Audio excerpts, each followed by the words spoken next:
देखिले तो भौणी बाहागर पाई केमिति खुशी होई नाचुछंती एही युवती जनक। हेले कई मिनिट भितरे ए खुशी आउ देखिबाकू मिलिबनी, कारण ही स्टेज रे ही नाचु नाचु से टळी पडिछंती आउ सबुदिन पाई आखि बुझी देइछंती। सेथिपाई तो कुहा जाए मृत्यु केबे स्थान काल पात्र देखेनी, केतेबेले काहार जे जीवन चली जीवो कियो बा कहिबो।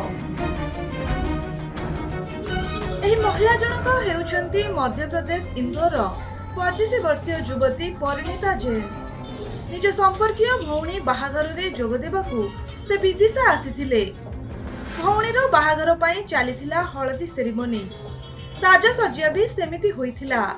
स्टेज रे चलीथिला नाच गीतर आसर आउ ताଳ देउथिला डीजे साउंड। स्टेज उपरे नाचुथिले ही महिला, निज नाच रे से समस्तंकु विभोर करुथिले।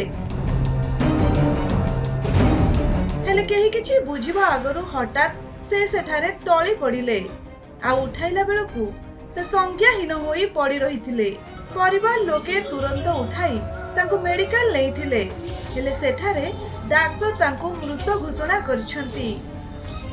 हृदघात जोगु झियटीर मृत्यु होइथिबा डाक्टर कहिसंती।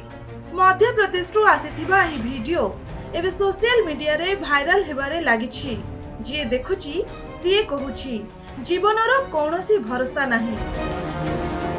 ब्यूरो रिपोर्ट, खबर ओडिशा।